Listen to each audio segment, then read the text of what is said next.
Ladies and gentlemen, welcome to the Image Circle podcast. If you need a little extra fuel before you get into this podcast, because it's about an hour long, I would suggest that you pause right now, brew yourself a cup of coffee, bros. This happens to be Honey Medina. How is it, Allie? It's fantastic. It says Honey Medina, but when you taste the coffee, it tastes like it has a little bit of hibiscus, a little floral. It's got some floral undertones going on. It's really good. The link will be in the description if you want to give Coffee Bros a try. So I'm here with Allie today, and by this point, you guys have seen Allie quite a few times if you're a member, and you've seen worse versions of those videos if you're not a member of the channel. But say hello to the camera, Allie. Hi, guys. Nice to see you again.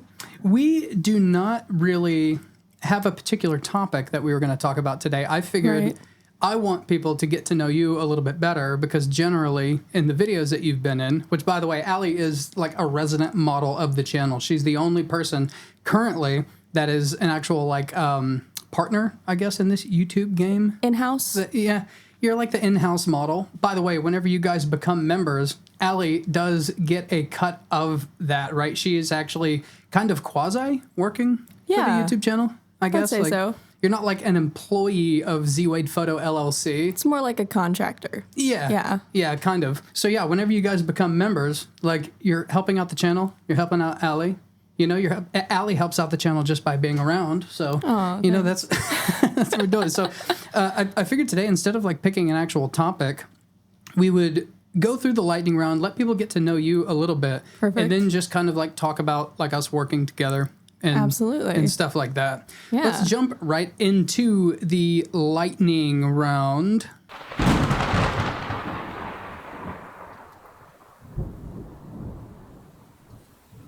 Question number one, full-time, part-time, or hobbyist? Hobbyist. Hobbyist. Do you want that to change? Yes, absolutely. Like, to what level do you want? To full-time at one point. Full-time modeling? Yeah. What genres do you shoot and what genres do you not shoot?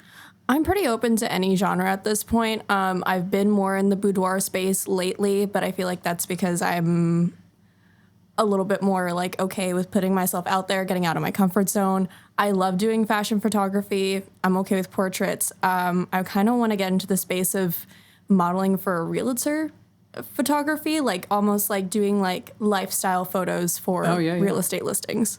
I got somebody I can put your name in with. My cousin actually does real estate. What's your guilty pleasure modeling shoots? Ooh, guilty pleasure modeling shoots. I think anything that's of like the grungy 80s vibe style, just anything that's a little bit more vintage, anything that gets me out on the street. I love like brick, I love concrete, I love more of the urban style. I got you. Little grunge, little punk rock. There you go.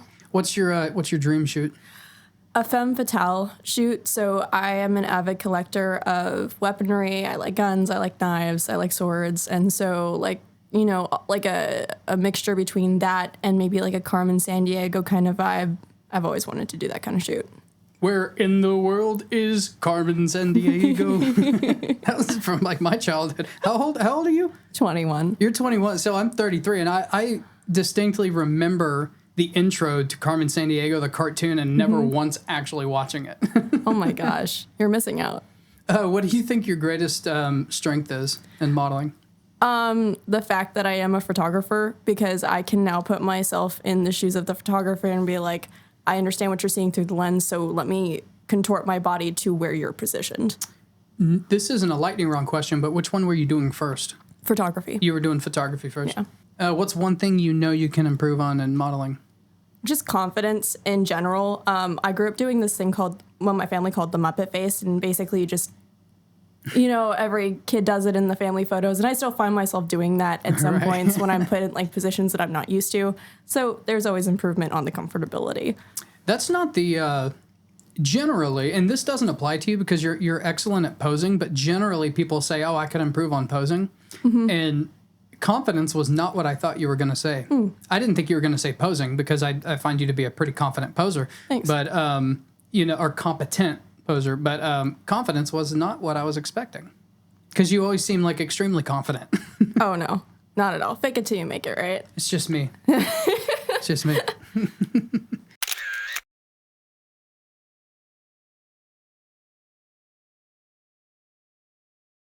So you were shooting photography first. Like, what made you want to actually get into like the modeling side of things? So I got into the modeling because of meeting other photographers in the Wichita scene. I don't know. I used to do pageants when I was younger, and so I was used to being on stage. I had done a couple of commercials when I was younger for KWCH. So I was used to being in front of the camera. My mom was a hobbyist photographer as well, so she would take pictures of us. But I came into the scene wanting to learn more of like the photography, fashion photography, kind of getting a little bit more creative. And when I met photographers, they were like, "Oh, would you ever want to like pose or like do this trade shoot?" And it was with Keegan Ray, who's a photographer. She's really big in the Wichita scene. She does real estate photography as well. And she was like, "Do you want to do?" Well, I reached out and I was like, "Would you want to do a trade-off? Like you pose for photos for me, I pose for photos for you." And that's kind of what kickstarted it. And then she was like, "Do you want me to get you into this Facebook group of all these other photographers?" And then I started talking to Carlisle, who got me into my first big photographer group meetup where they rent out a space for like 5 hours. They have makeup artists, fashion designers, photographers, and models, and everyone's just a creative explosion, basically. And I didn't think that I was going to be put into a modeling position, but everyone contacted me because I put my photo on like my introduction page, like, "Do you want to model?" And I was like, "Well, I guess, sure, like, let's go for this." And when was that, like, to the making of this video? Was it like a year ago? So just a year. Yeah. Wow. So you've been modeling a year and you've already like covered pretty much like all the genres. Like is usually like fine art is usually like it's either the very first thing that people try or it's like way down the road and it's just kind of like experimenting. But you're pretty heavily in like the boudoir scene. Yeah, I was actually really surprised when I got into the boudoir scene because growing up and even still now I deal with a lot of body dysmorphia, gender dysmorphia. I don't feel like a girl. Sometimes I feel like I look a lot more masculine. So putting myself in that position was terrifying, but I kind of used it as like exposure therapy in a sense. And so when you reached out to me, I think it was maybe the third photo shoot that I had gone on within the Wichita photography group at all. And I was like, what the hell? I guess let's go for it. Let's see what happens. And you made me feel super comfortable talking about like the parameters, like how you deal with models, how the process goes. And I was like, let's go for it. Yeah, that's how my process goes. But I have found out like over time, especially since just episode 1 of this podcast, it became even more apparent that like my process is actually like the odd man out. You are what we would consider a trauma-informed process, I would say. And I would totally agree with that. Yeah. And there's one other photographer in town who I feel like does that as well, but she's from Colorado. She just opened up a boudoir studio called Boudoir Society, and I've been working with her as well. If you look at my Instagram page, I do more of the boudoir, the sexier type of photos, not necessarily nude.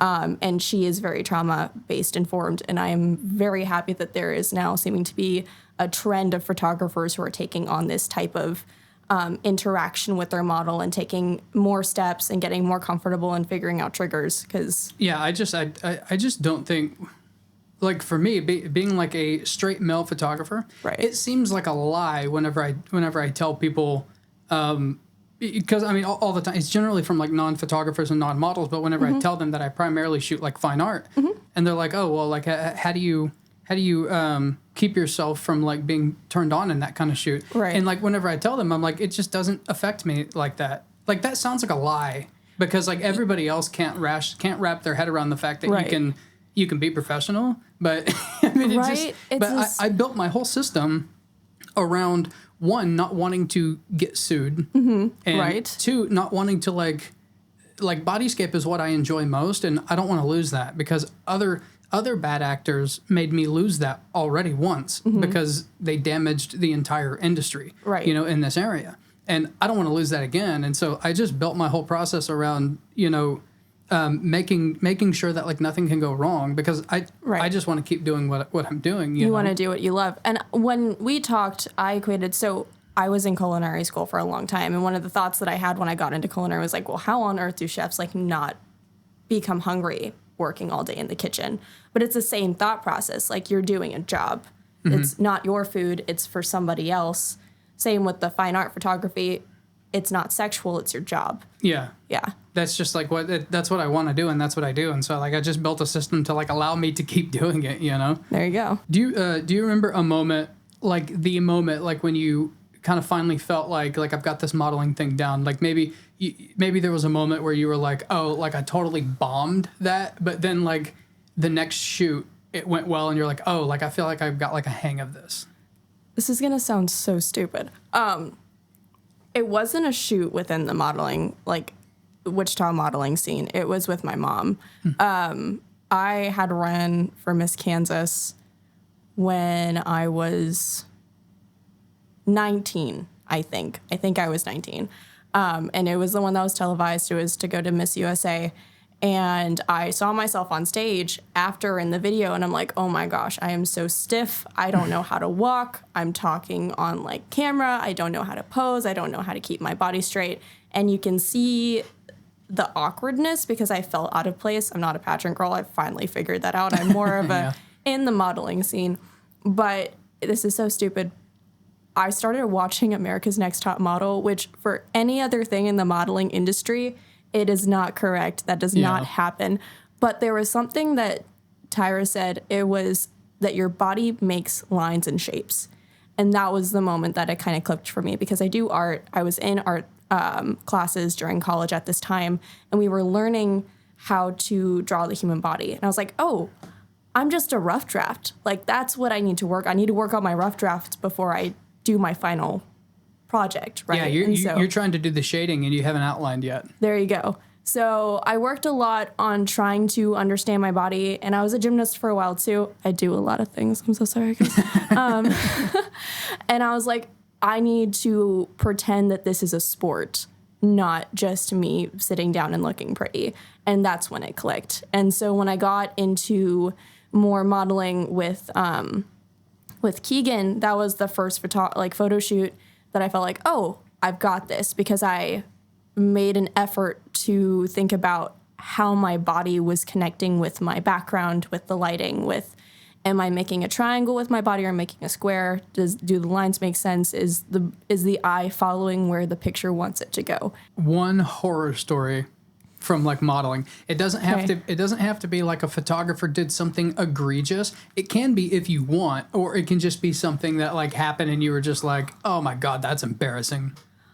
The problem is I've never had a moment that like personally I felt embarrassed at a photo shoot. I think my only horror stories is something that the photographer did, and it was with somebody who was trying out boudoir photography. So I already went in knowing that he was not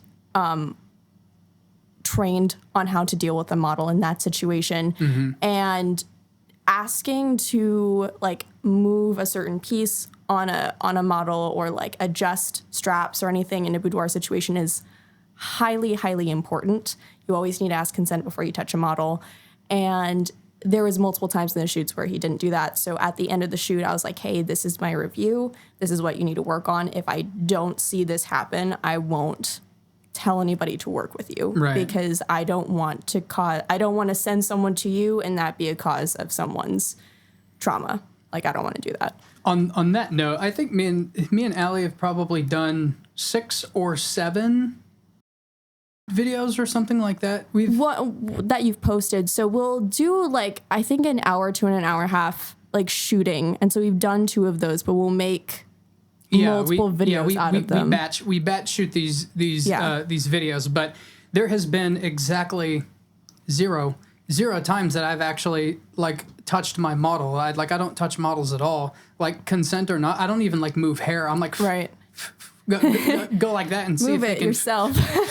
See if you can get it out of the way. If not, if it doesn't get out of the way, I mean, screw it. I'll just move on. I mean, honestly, in post, you can do anything in post now at this point, but. No, yeah, like we've never like made contact. If there's anything that needs to be moved or if he needs to move a light, he'll let me know when he is coming around me, when like I need to move a pedestal. And to be quite honest, that is extremely rare in the photography scene. To me, it sounds like common sense. Right. But, you know, it's clear that it's not. I even have like some people in my comments that commented on language, because that on the very first podcast that I did, I was talking about how like I don't use certain words. I use medical terms, and somebody was like, "Well, it's not really that big of a deal." I'm like, "No, it kind of is." It kind of is, because then it sets kind of a is. tone. Exactly. Right. Like one it sounds worse than the other. Right. You know, and like one. I mean, I understand that's like common speak now. That's just the way people speak, and so I wouldn't be surprised if somebody said that and it just like went right over the model's head and they didn't think it was weird, right? Because it's just common speak. But it's like, I mean, can we be held to a higher standard? Right. The thing is this is a professional setting. You wouldn't say that if you were at your job, and that's kind of where you need to be at. Yeah, exactly. Guys, I am in an awkward facial hair phase right now. I am in what I call a growing phase. And when you're in a growing phase with your beard, it tends to go all over the place and it gets really crazy. Me in particular, I get these little wings that curl and hook up, and I want them to just lay down. And when I want them to lay down, that is whenever I use Striking Viking Vanilla Beard Butter. Oh my God, it smells so good. Now, I used to have to wash my hair. I don't have hair anymore. Boom, they've got shampoo for you, beard products for me. Link will be in the description if you want to check out Striking Viking. It's pretty good. It's like you do this for a living or something. That's the goal. I calculated once I get to 125,000 subscribers, that's the estimate, then I should be able to have a full-time video editor, not a full-time video editor, but I can have somebody edit every single one of my videos for me so I can focus on creating content. I can go full-time to do that content, and then I can have somebody that does every single one of my thumbnails much better than I can, and that'll be around 125,000. 125,000. You guys just heard the next goal, so that's right. I am hoping and expecting people to help us reach that. Yeah. And then I imagine sometime before that, instead of doing this like partnership thing where it's like I just give you 30% of like my memberships, I'll literally just pay you a lot of money to do the videos, right? And then you'll make more money. Make that happen. Share this with your friends. And, no, the podcasts have actually been doing a lot better than I thought they would. I didn't think. What I'm seeing is people.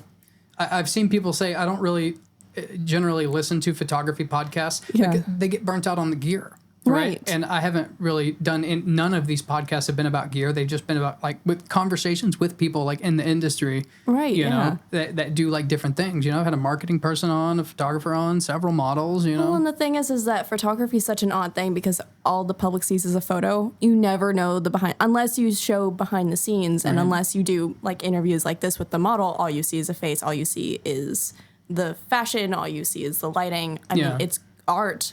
Absolutely, but there's so many minds behind it. January of 2024, was that the first time we did, whenever you did Humans on Exhibit? Or was it later than that? Well, no, it was earlier. I think, I remember it being cold, but I think it was sometime in October or November when we started working together. You're right, it was the end of 2023. Yeah. It was. Talk about like the first time you did like a shoot with me. It was we warmed up with a bodyscape, right? And then we did Humans on Exhibit. What was that like coming into like my studio for the first time?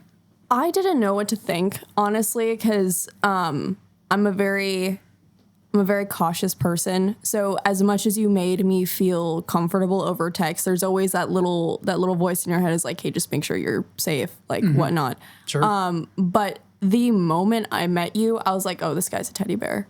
Yeah. Like it was like, we're good. Like this guy's great. I've heard that before. Like on Facebook Messenger. Whenever I'm like coordinating with people, well, I'm very like to the point. You are, and then your profile photo is so like dark and gloomy. So we think that we're meeting up with this. I'm in a suit now. Okay, perfect. Because when I saw him, it was like this like really hardcore. Like he almost looked like he like wrote metal like music for a living. He was in like a hard rock band, and I was like, oh, this guy's like gonna be just like blunt the entire time. For the photographers out there, my old profile picture was actually what's called a dragon edit, and you should look that up. A dragon edit is a very, very intense high contrast editing style that takes forever, and it is very, very spooky looking. Yes. So I remember showing my ex at the time. I was like, should I trust this guy? Like, he looks kind of... Yeah, it's scary. But no, the moment that we walked in the studio, you kind of walked me through what we would be doing, and... You got the spiel. I call it the spiel. The spiel, Yeah. yes. And the spiel made me feel very comfortable. I'm sure it makes everybody who you work with very comfortable because you're very to the point. You're like, this is what you should expect.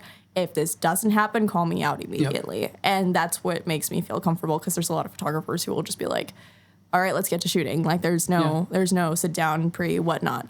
I tell all the models to like literally, if I cross any kind of professional barrier, go on Facebook and like put me on blast, ruin my career. There you go. I can offer that to you because I know I'm not gonna screw up. Well, because that's the thing, is like,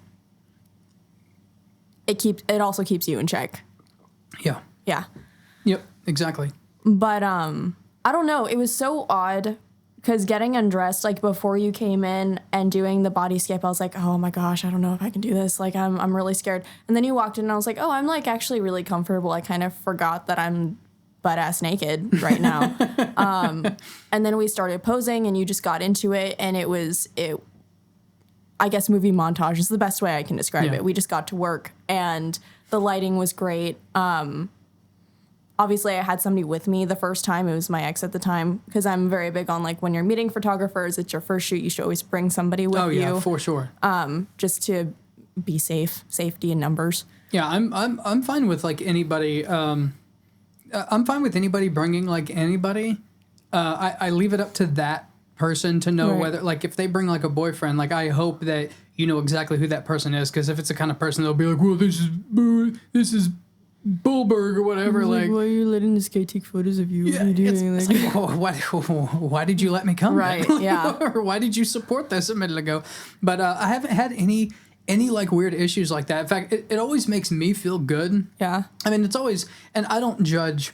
I hold myself to a certain standard, but like more than a few times, like a boyfriend has come to like do like, I'm taking bodyscapes or something like that, or just like something lingerie type, but not necessarily like boudoir, my style of lighting and everything like that.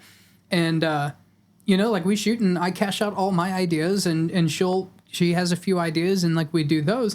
And I'm like, is there anything else you want to shoot? And like the boyfriend will always be like, he's like, well, I was kind of hoping that you would do this kind of thing. And it's usually a little crude. Yeah. I don't judge them for that because that's the boyfriend. That's not the photographer. Right. But they're like, well, I was kind of hoping that you were going to do something like this. I'm like, hey, if your girl's cool with it, if that's what you want, and they're like, yeah, go for it. And so it's always the cool boyfriends actually make the shoots even better because they're like, like I'm doing this in like my style, and then those are just like those are for y'all. You know, that's for the couple to do. You know. Well, and something that I've noticed is you're very sparse with your wording. Like you talk. But when it comes to like ideas and things, you really let the model move on their own. And I don't know if that's just a me thing. Let me just cat this real quick and we don't need that. Yeah.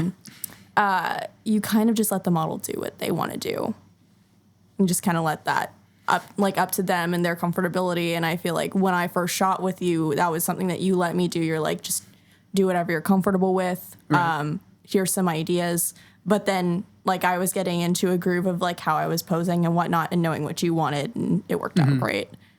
They just in case, I don't know if anybody in the audience would be curious why I actually asked you to be kind of like a constant member of like the YouTube channel. And the reason is it's actually because of I guess I'd call it the scorpion kick.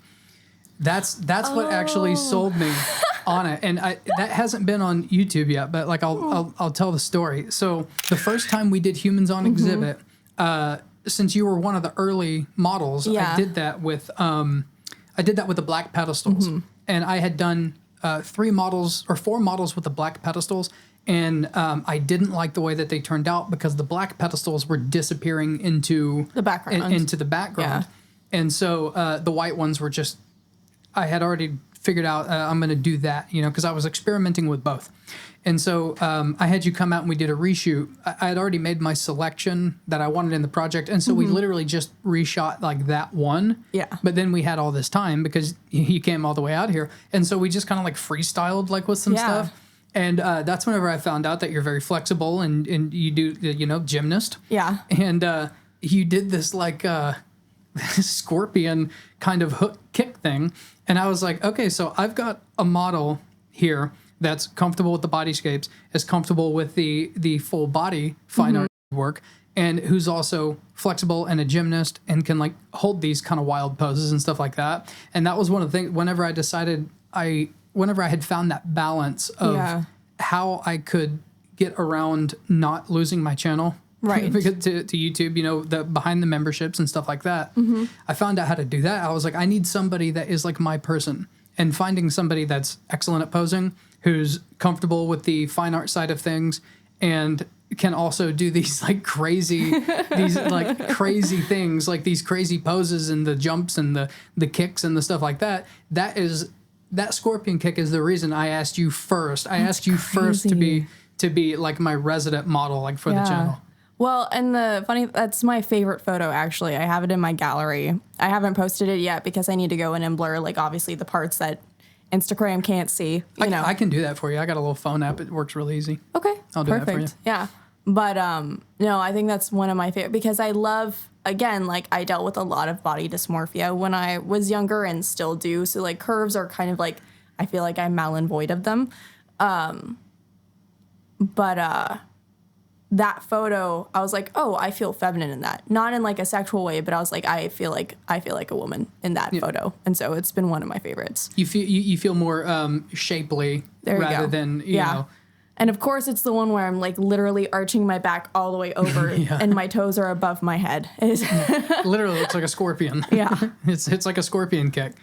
And that's actually what inspired, I don't know at the making of this at the making of this podcast, I haven't finished it yet, and I'm actually not sure when it launches, but that particular shot inspired the more like fine art contortion. We did like a whole video of like the kicks, the back bends, really putting my flash to work, and honestly, really putting my flash to work and my skills to work, shooting at tight apertures and also with high speed in my dark studio. Well, and guys, I can hold things, but I'm not superhuman. So right. It's good stuff. It is good stuff. Poor Zach. I'm not as hardcore as he is, so he had to go out and get me sugar and cream. So I'm so sorry. I generally just drink coffee black, and there you go. I want to be a good host, and so I was like, hey, how do you take your coffee? And you're like, generally with like milk or half and half. I'm like, and I told you, I told Alli, I'm like, well, you tell me what you want, because I'm sending it home with you, because I can't really like have like I don't add sugar to a lot of stuff. Yeah. And I definitely, I'm not lactose intolerant. Like, I like dairy. I just don't buy it because it goes bad before I can actually use it. I want people to like get to know you a little bit. They've seen you like 15 times or something like that by now. So like just like what do you do? I know you play music, right? Like, are you learning guitar or do you play guitar? I am learning guitar. It's for a band. So I'm like learning guitar to play in a band. Hopefully. Oh, that's bold. Oh, yeah. It's just, I don't know how to half-ass things. If I'm going to do something, I'll just go head first, hence going head first into photography. It's just kind of what I do. So it's a band called Profanity. It's my friend's band. They were really big like a year ago, and then they took a hiatus, and they needed a second guitarist. And so here I am. I've been pretty consistent. I've been their photographer for like their first recording of a song up in KC. And they're just some good friends of mine, and they have the same style of music. So I am currently learning for them. I mean, I've been writing music since I was about 14, 13. Like on what instrument, or just like lyrics, or? Lyrics, I can fake piano. Oh, okay. Yeah, black keys. If you just play only those together, it sounds fantastic, whatever you do. Yeah. Between that and like GarageBand, so like loops were my best friend when I was younger. I do that. Wichita would probably know me better for my art. I've been showing in cocktail lounges since I was about 15. Vagabond and Vorshay's being the two that I had shown in most. I love Vagabond. Vagabond is my place. I have been there since I was 15. I go there all the time. It's a place where you feel like time stops. I just love that I can get like a gin and tonic and an Americano. There you go. Yeah, I think it was after they started advertising themselves in Final Fridays and being like a destination spot for when the trolley would take when Final Fridays were a big thing. I would say probably about 2 years ago. The trolley around Wichita would take people to certain destinations where featured artists were being displayed. And I think that's when Vagabond kind of really sprung up. But how should I say this? It is very popular with the younger generation because it's also a coffee shop, so they can also be in there and enjoy the vibes and whatnot. Yeah. Now, I haven't been as heavy on printing Okay. as long as I've been shooting photography. I really only got into printing about 4 or 5 years ago. And, you know, just like you, I go head first and I became a total dork for like the paper. Like I loved the paper and the different kinds of paper and trying out new papers and stuff like that. But, you know, you would think that in like 4 or 5 years that, you know, I've enjoyed printing. I mean, and you see, I got prints all over my house. They're all down the halls and everywhere. I would imagine that, you know, a normal person would have done like a showing or something like that. And I have never once ever done a showing. I've never put photos up anywhere and had, you know, told people, hey, come check this out or whatever. Never done it. Don't even know where to take the stuff. Never really looked into it. And I would like to because I love prints, you know. So are you wanting to do like, because a lot of the prints that you have up right now are your nature photography. Are you wanting to take like shoots, fine art? I would like to take a variety of different things. Probably a lot of like my water droplets on flowers and stuff. I like the really high contrast black and white. I love that stuff. I don't know if I could pick one. I would probably do one that is just like entirely black and white. Right. Like all of my black and white, and then do another one that kind of does everything that I really enjoy doing. And so yeah, I would like to do one that has some of my bodyscapes at least, but you know, I would also like to have some of, I would say that the two things that really define me as a photographer, like the kind of things like off of YouTube, the stuff that even people on YouTube don't really get to see. Right. If they don't like go to, you know, the ZWadePhoto.com.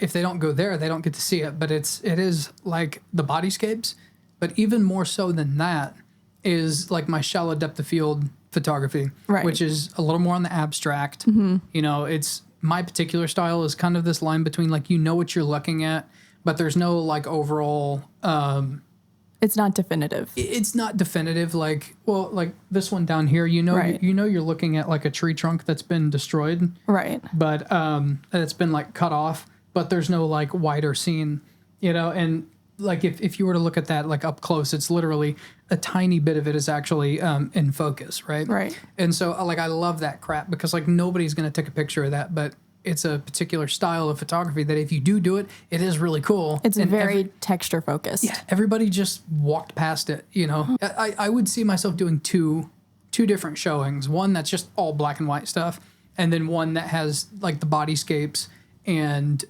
some shallow depth of field stuff, like maybe half and half. I used to work at the Wichita Art Museum with 1400, which was a cafe that was in there for a while as one of the cooks there. And I noticed that they started working with a lot of local artists in their basement galleries. So I wonder if there would be a way for you to like apply to show there, because you're high quality enough to where I think they would look at it and be like, this is quality. We should put this up, as well as like if it was ever like the fine art. An art museum is definitely the place where that can be appreciated in the right mindset. It would have to be either there or back whenever I don't even know if the galleries still exist anymore, but they used to have kind of like it was like 3 or 4 galleries like right by each other in Wichita.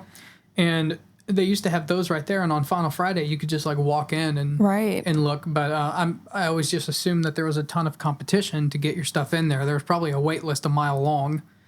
They definitely have a wait list. I've gone and tried to be on there for a while. Obviously, it was a couple of years ago. I think I got contacted, but I took a long hiatus from art when I started college, and so I didn't have anything to put up. But the the more I look into it, the more those lists are dwindling because, especially in my generation, digital art is becoming a huge deal. Graphic art is becoming a huge deal. And so I see a lot of people drifting away from the textile mediums. Yeah, like charcoal and actual painting and things like that. Those are disappearing. I'm seeing less and less of it online.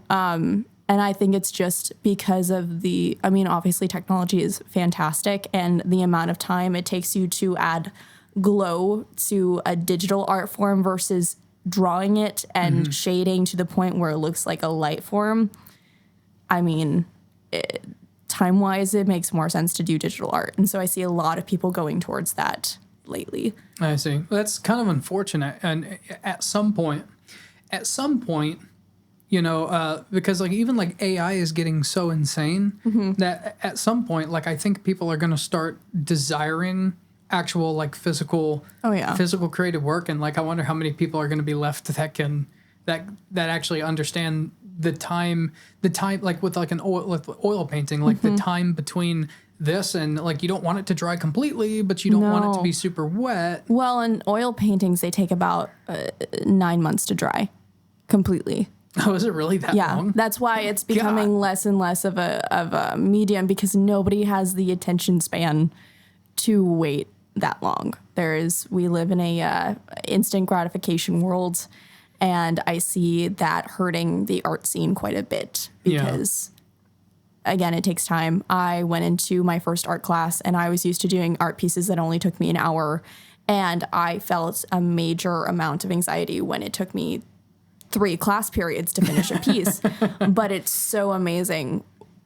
People think they're not talented, and it's just not true. You're just not taking enough time on your artwork. It's so funny how just giving yourself a couple more hours will change a piece. Did Bob Ross even do like a painting per episode, or was it like... He was an insane man.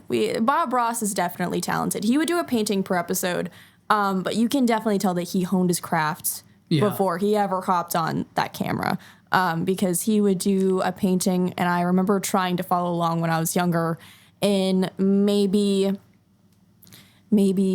45 minutes. But keep in mind, he also had a preconceived idea of what he was going to paint. So for a lot of artists, when they go to the drawing board, myself included, it is so hard to feel like you can pull something out of yourself to create art for the first time. And it being in school, it's so funny. You learn that artists will warm up.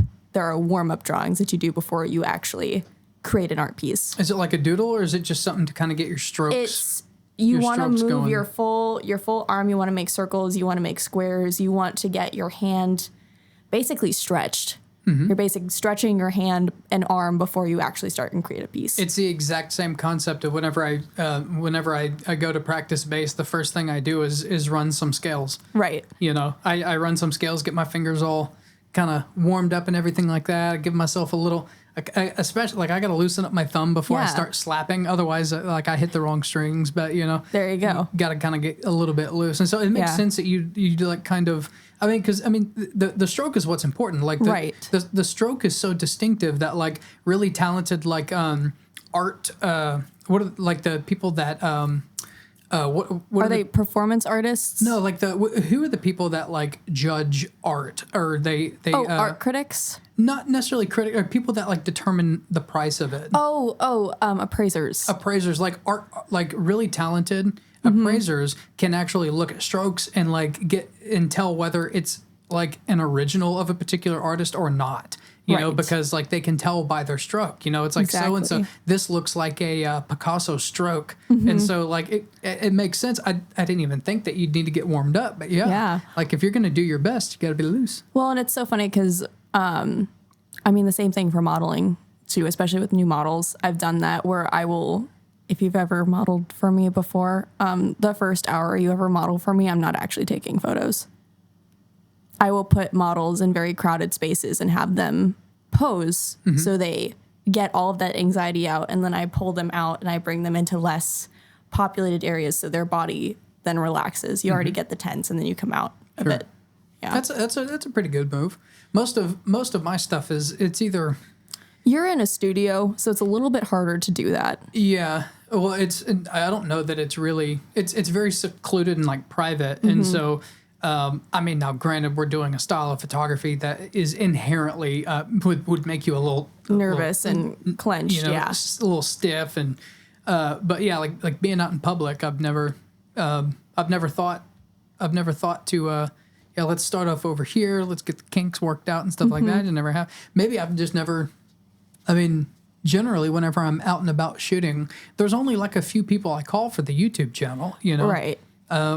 Angela is one of them, you know, she just like shows up and like gets to work, you know, you show up and like you get to work. And I haven't worked with, somebody who was truly like a first timer in like a very long time. And that makes me wonder if I still have the chops to get people like not, I mean, I have a process for like in my studio, but like people that are stiff because they've never done like regular modeling before, I don't even know if I have the chops to loosen them up anymore. It's so weird. You have to learn again. Because when I started working with the photography group and models within the community, I was so spoiled. Because then it was just like, oh, I don't even have to tell you how to do anything. You're just perfect. Let me just snap a photo. I don't even know why I'm here. Like somebody with an iPhone could have gotten that. That would have been a masterpiece. But that's why, honestly, that's why I've done modeling though, is because it is so nice to be able to physically show a person how they need to pose. Right. Because they'll be like, this looks freaking weird, dude. Like, I feel like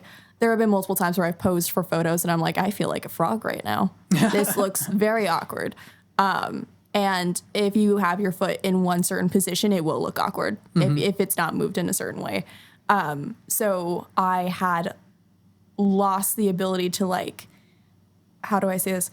Smoothly coach new models, because there's definitely a way that you can coach somebody to model, and then there's a way if you don't do it in a certain style, somebody becomes more closed off because they're like, oh, I don't know how to do this. Right. Yeah. One of my tactics back in the day, like I said, I've generally been working with people that do a lot of modeling for the last like few years. But back in the day, whenever people were stiff and like didn't know how to pose, like they're totally new. They don't know what to do. They don't know what it looks like.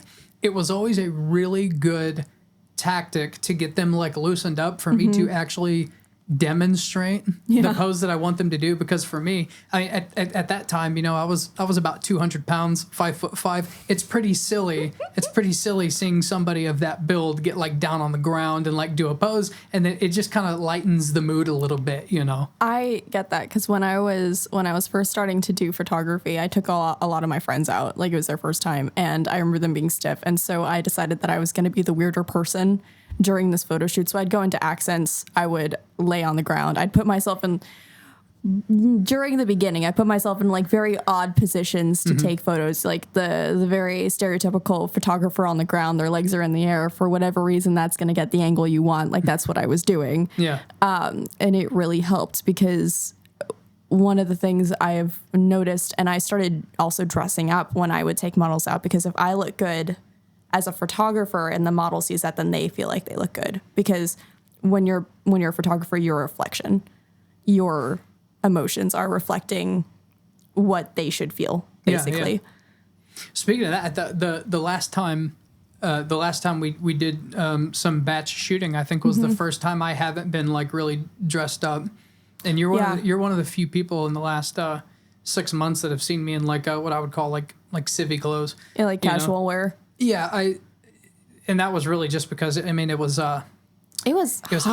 It was hot, and I knew we were batch shooting, and so but generally, actually, people can see it. People can see it like in the videos. I'm not censored in the public ones, but that's generally whenever I go out and shoot people, I'm either dressed like this, not always like the 3-piece, but or like a dressed down version. Like like in nice jeans and like monk strap or Oxfords or something, and then like a button-up shirt and tie. And I just look at that since I started dressing like that.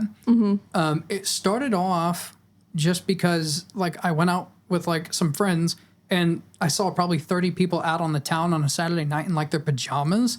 And I was like, I'm gonna do the polar opposite of that and just be like the most well dressed person out and about. It was kind of like I just want to be different. But now it's kind of morphed into like, this is just like me doing this 3-piece. It's not uncomfortable. People would think it's not uncomfortable. It's not as comfortable as like a t-shirt and track pants, and like you can't even see my legs, and so I could be wearing sweatpants, but I kind of look at it like this is a way for me to show you respect, right? You know, by me putting a little bit of work into like how I'm dressing, enduring the long sleeve, you know. No, I'm the same way. I started working as a hostess for a higher end restaurant, and they required like business casual, and I found that I really liked dressing in that style, because something that I learned, and this was from my grandfather, and he knows a lot of people, like he'll go somewhere and like about 5 people will recognize him. Right. You never know who you're going to run into. And that's what I've always had in my mind since then. If I ever go out, I'm like, I want to look professional, because I might run into a friend, but I also might run into a potential like career lead. You never know. You never know. Yeah. And so first impressions are everything. Obviously, people know you from the YouTube channel in the capacity of like modeling, but you are a photographer as well. And actually, that may have been, I don't know, did we shoot before the themed 50s boudoir? Yes, we did, because I invited you. That's right. Yeah. That's right. So, that means that you had to have done Humans on Exhibit before, because that was a Christmassy kind of thing. So, talk a little bit like about your photography. Okay. So my photography has been in the works since I was about 15. Again, I grew up watching America's Next Top Model, but I don't mean to sound this as egotistical, but it was one of these things where I would see the photo shoots that they would put on the TV show, and I was like, half of the issue with these photos that they're judging these girls on is the photographer, not necessarily the model. They have some terrible photographers on that show. And so I sat there and was like, well, I want to be on America's Next Top Model. I don't really want to go and deal with the photographers, because I don't think they're doing this right. I can do this myself. Yeah. And so I was 16, and I took some of my best friends out to Wichita State University, and we went around and took photos around the campus. And there was this one girl named Dakota who was just this absolute model. And she made me look good. Like, I wasn't good at photography then, but she made all of my photos look fantastic. And that was just kind of the start. I wanted to take more friends out for photography. I wanted to get into fashion photography. I wanted to do weddings. I wanted to do events. It is very hard to actually get into the spot where you can start doing that as a career, because it is a huge investment up front. Yeah. Obviously, equipment is not cheap at all. Oh God, yeah. And I have I kind of have expensive taste when it comes to my own things that like I want to use. Like I always advocate for people to use the stuff, like, don't buy crap. Buy the stuff that's like good that you can afford. And if it's good and you can't afford it, look at the used market, you know. Yeah. But for my particular style, it just turns out that I need like the f1.2 lenses. You know, I need the expensive lenses because I'm a shallow depth of field junkie. Mm-hmm. It's not necessary for everybody, you know, but it's insanely, it's an insanely expensive startup. It definitely is. And even now, I am not well versed in anything camera wise. I'm actually surprised that I get good photos, because I still don't understand aperture and shutter speed. And I just pray whenever I do photo shoots. It's kind of funny. So I started out just I didn't model for anybody. I think I solely shot people for until I was 19, actually. So for 4 years, I was not the model. I was the photographer for all of my friends. And I started getting people asking me to do senior photo shoots. And I was like, okay, I'll make some money off of this. And at that time, I would only charge like $75 for 3 hours. And that's like nothing. Oh, I know, right? Like, thinking back up at it, I was like, I was so stupid. Like, that I put so much time and effort into this, and it didn't even pay off like what Lightroom cost at the time. Oh, yeah, for sure. But I wanted it to be on my resume, like the idea that I got paid for it and I had it out. And still looking back at those photos, I cringe. I mean, I think every photographer does that. If you look at some past work, you're just like, oh my gosh, I did not know how to do any of this. I'm pretty heartbroken, but at the same time, like the reason I don't lose sleep over it is just because I at some point I lost like an entire hard drive. Now, oh my gosh. I have there's a hard drive that is not on this desk right now that is actually stashed away that gets updated about once a year. Okay. And so I've got all of my work on one hard drive that's not plugged in, and all of my work on another hard drive that is plugged in. And so smart. I have a working hard drive that just keeps my my Current. Apple, my Mac Studio. I forgot the name of it for a second. I have like a working one that I just I use for just like working on like the YouTube stuff. And then I have a hard drive that I save stuff on, and then I have one that's off site. You know, it's not on this desk because I have lost basically I lost the first 5 years of my shooting photography. I'm so sorry. I can sleep at night because there have been some things that have survived from that era, and they're bad.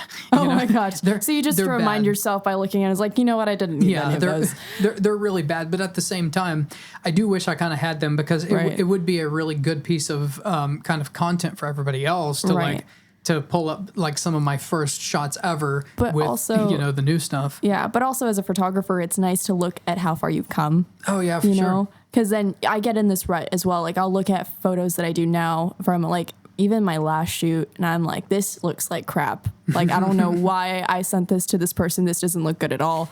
And of course, most of the time when you send it to a client, just the fact that you're able to take photos of them with something in focus, they think it's the best thing ever. Oh yeah. Which is thank you.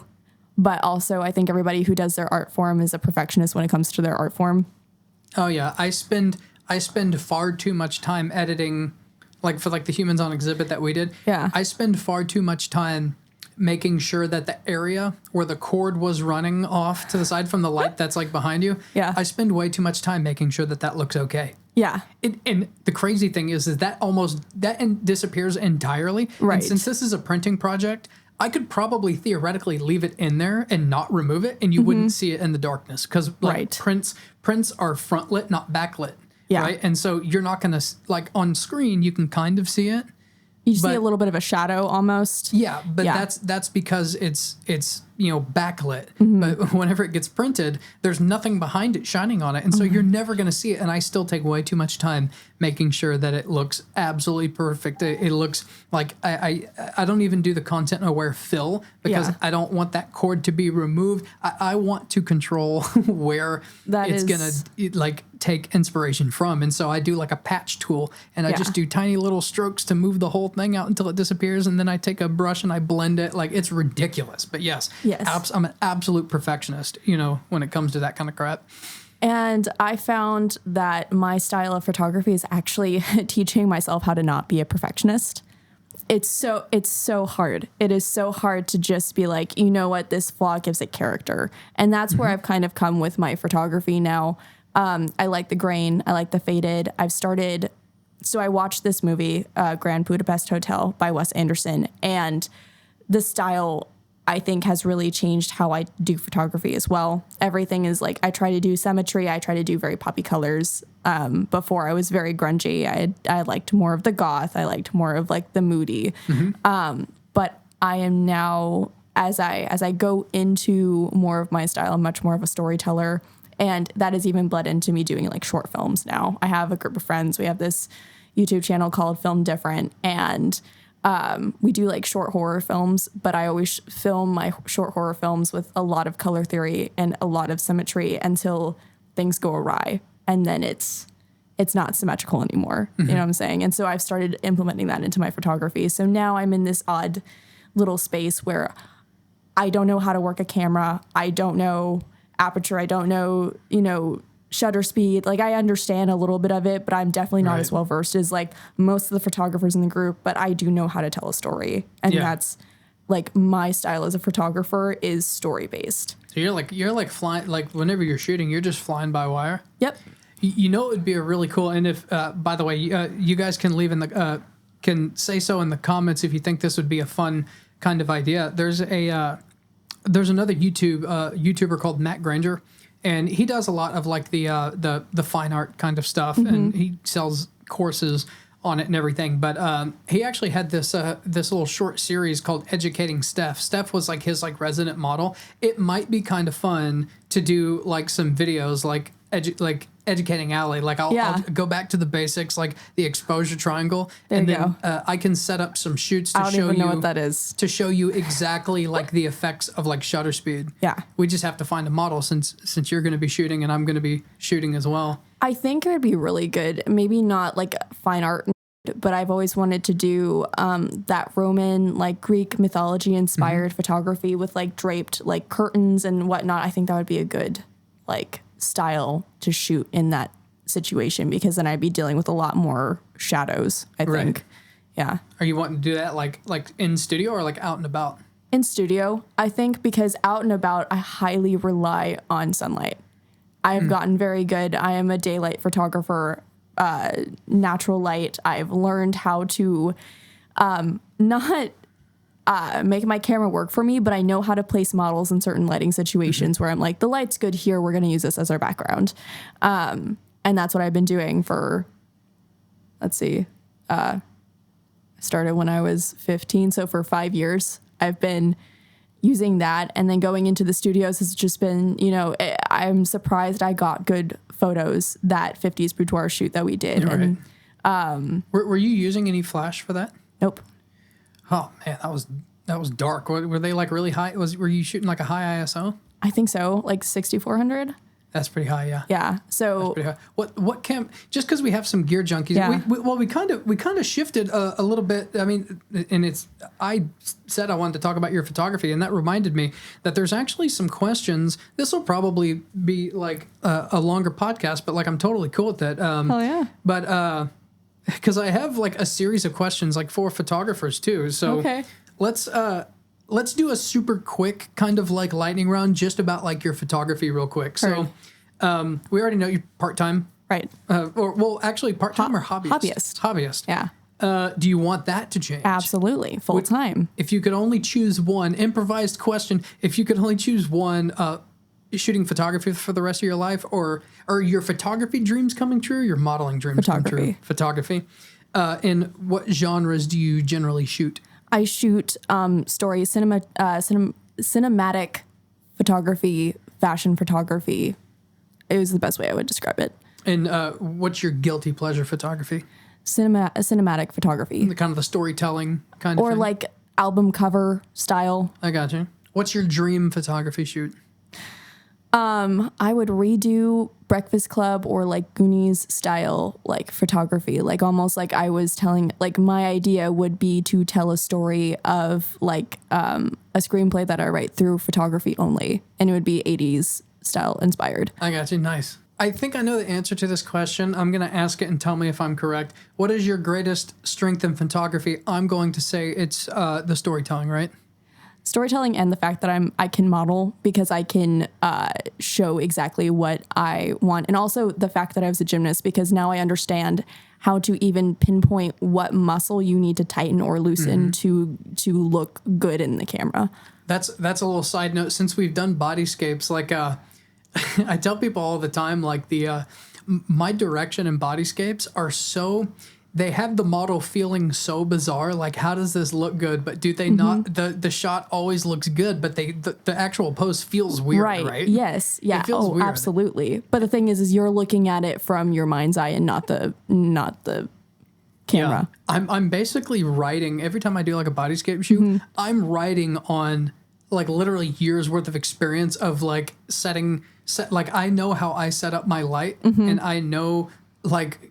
I actually shoot them basically all the same. The pose changes, but I shoot from the same direction at the same camera settings, and it's down to like this is how it's shot. Yeah, and I just kind of know what it's going to look like, and that's why it's always like, I mean, how many times have I been like, okay, move your hand slightly towards the light and kind of just like move this finger. Like it's always tiny micro adjustments. Yeah, and you're just like, know? I hope I'm doing this right. You know, maybe just get a ruler out, be like, I just need an inch higher. You know. Yeah, I'm absolutely wild with the little micro adjustments, and like I'll have the models feeling all like bizarre. And I've had like tons of models say like this feels like it's weird. Like it's ugly. Yeah, I'm like, I promise it's awesome. Like, yeah. But and they're like, oh, it is awesome. It's just kind of hard. It's kind of hard to see in the dark, you know, because you got that modeling light. It's like you have no idea what it looks like. Well, the thing is, you don't do these poses in real life. Yeah, it'd be very odd just to hit that on the street. You know what I'm saying? Like, yeah. They're definitely bodyscape poses. Like you're not gonna. I mean, the most natural fine art poses I've done in forever are probably like the humans on exhibit poses. Right. And they're not even like something you would do like out in the street. No, I would they're say more maybe statuesque. Maybe the sitting poses are the most. Yeah. That's like the closest to like real. Anyway, back to your photography. What's one thing with your photography you can improve on? Just actually understanding the camera. Understand. Not shooting on sport mode all the time. I got you. I'm going to. We're going to do that. We're going to do a video where I'm going to. In that one video, I'm going to have taught you how to shoot in manual. Okay. Not manual focus. I wouldn't dare do that to you. But, that's. I mean, head first, right? Yeah, but no, shooting in manual mode, controlling your own shutter speed, aperture, and ISO. Because I can literally teach anybody that in just one session. Okay. All I need is like a model, one model to do a few things, and I can show you what every single one of those things does. Perfect. Yeah, it's all, and it's super simple. Like once. It just needs to be explained well. And the problem with learning that like on YouTube, unfortunately, education does really bad on my channel. That's why I don't do it. That's why I don't make videos about it. I think this would be cool because I do like teaching, but doing a video like this with you would be educational to people that watch it, but it would also be really fun to people that know how to shoot, that know how to do the cameras, and like, they've seen you in a bunch of videos there already. It's kind of like a twofer. Yeah, they get to make fun of the newbie, Oh no! If anybody makes fun of you, I'll block them. I don't play that. Oh, dang! Yeah. What camera ecosystem are you in? I am running the Rebel T7. Just the stock lenses that come with the kit at first. I have not expanded to any other. And if you ask me what lenses, I'm so bad at understanding. I don't even know. It's just I think the landscape lens, and then I think it's a 35 millimeter. A 35 millimeter prime? Yeah. Oh, hell, that's all you need for like the first few years. Like I tell people all the time, like you need like a 35 and like something like in the 50 range, and you're good for a long time. I think the other one's an 85, and honestly, I prefer shooting with that. Yeah, that's your 85 is going to. This will be pretty funny. Okay, so about how big is your 85? I would say maybe this diameter at most. Pick a lens on this. Yeah. Shelf over here. About how big do you think it is? Give me 1 second. I'll bring it up. So for the Nikon users out there, which most of my regular subscribers are, that would be the 20 millimeter f1.8s. Now I want to show you my 85 millimeter. Okay. Oh dear. Oh mama. Okay. It's a Canon barrel. Look at the front element. That's insane. What do you use that for? Portraits.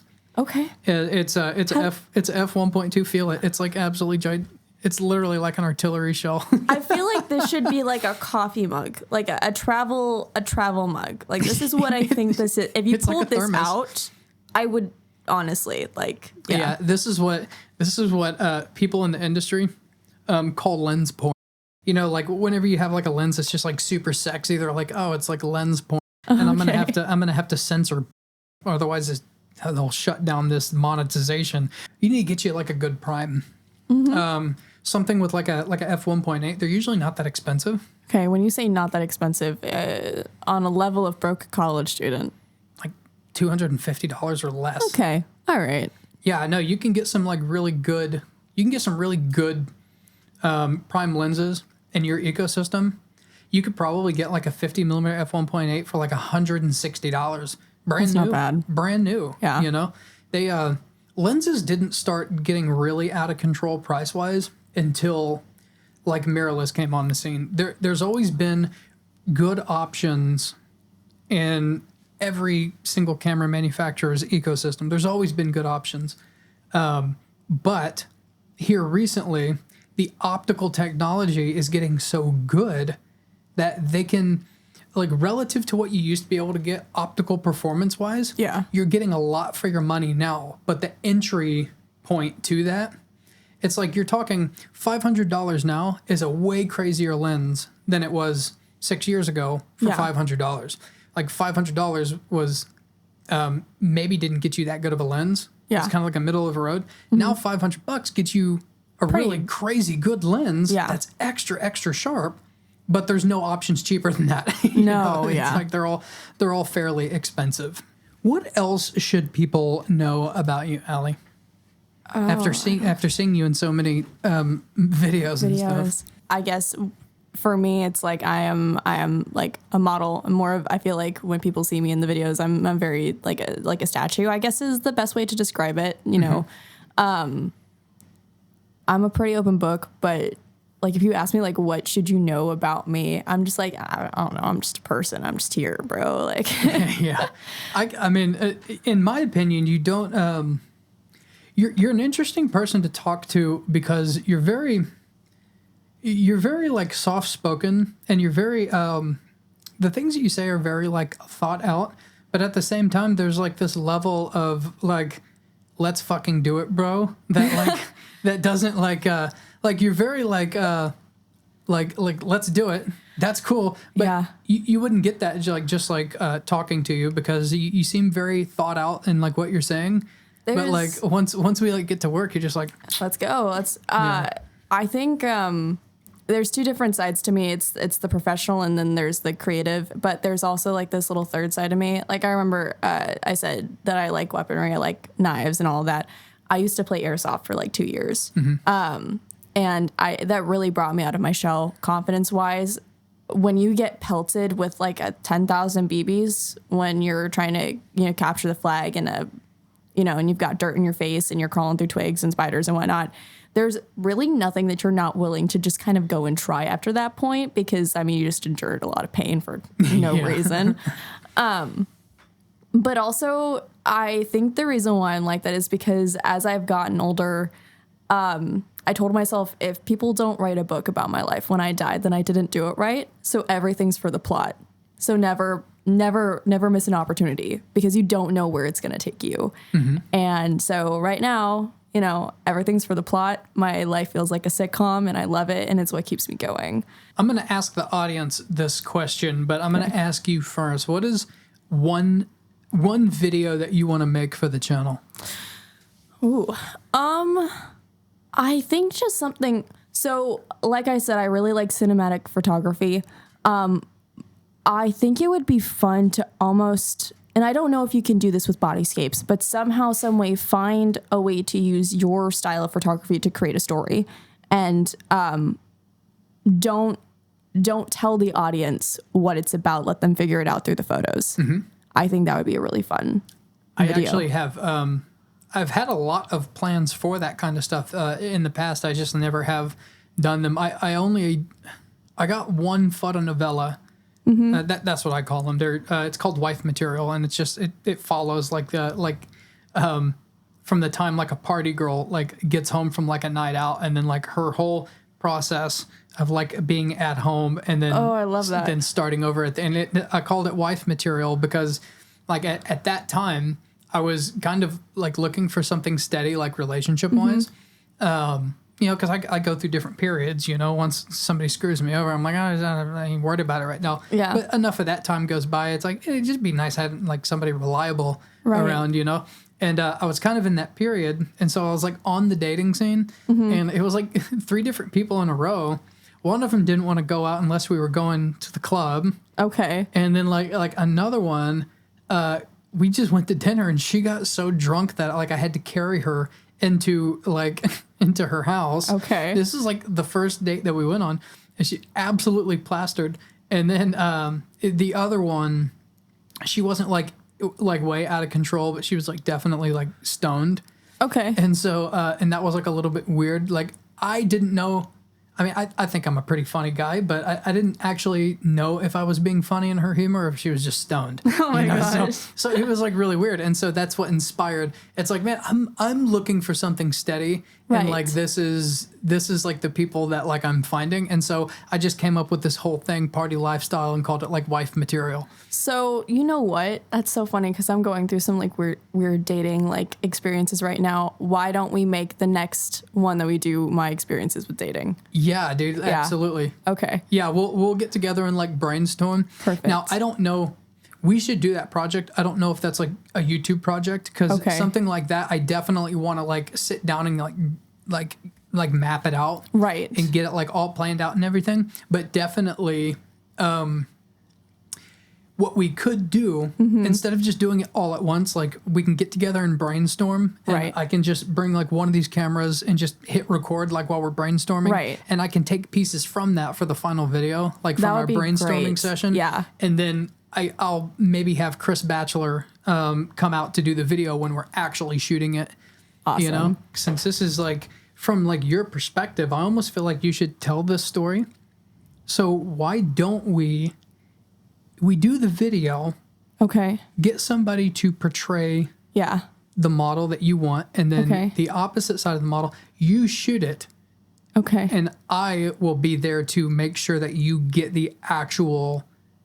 So this you, is you get it the way that you imagine it. And Okay. I'll be the tech support, perfect. right? Yeah. And so we can make this.